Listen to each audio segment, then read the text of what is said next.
નમસ્કાર મિત્રો, વિડીયોમાં તમારું સ્વાગત છે। જી હા મિત્રો, અત્યારે હાલ મોટા અને મહત્વના સમાચાર સામે આવી રહ્યા છે। તો મિત્રો, સમાચારમાં વાત કરીએ તો મોતની એક દર્દનાક ઘટના સામે આવી છે।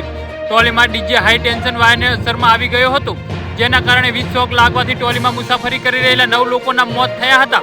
વીજ શોક લાગવાથી 2 કવરિયાઓને ખરાબ રીતે દાઝી ગયા હતા। આ ઘટના બનતા સ્થળ પર અફરાતફરી મચી ગઈ હતી। રવિવારે મોડી રાત્રે આ ઘટના બિહારના હાજીપુરના જનહદા રોડ ઇન્ડસ્ટ્રીયલ પોલીસ સ્ટેશન વિસ્તારમાં બાબા ચુરલમલ વિસ્તારમાં બની હતી। વીજ શોક લાગવાથી 2 કાવડિયા ખરાબ રીતે દાઝી ગયા હતા। એક પ્રત્યક્ષદર્શીએ સમગ્ર અકસ્માત કેવી રીતે બન્યો તે જણાવ્યું હતું। જી હા મિત્રો, શિવમ નામના પ્રત્યક્ષદર્શીએ જણાવ્યું હતું કે તેના મિત્રો સાથે ડીજે ટોલીમાં સુલતાનપુરથી પહેલાજા ઘાટ જઈ રહ્યો હતો। સોમવારે સવારે પહેલાજા ઘાટ પરથી જળ લઈને બાબા હરિનાથ મંદિરે જલ અભિષેક કરવાનો હતો। જી હા મિત્રો, અત્યારે હાલ મોટા અને દુઃખદ સમાચાર સામે આવી રહ્યા છે। ડીજેના તાલે તમામ કાવડિયાઓ નાચતા ગાતા હતા, ત્યારે અચાનક બાબા ચોરલ જગ્યાએ ટોલી અને તેમાં રહેલું ડીજે હાઈ ટેન્શન વાયરને અડી ગયા હતા।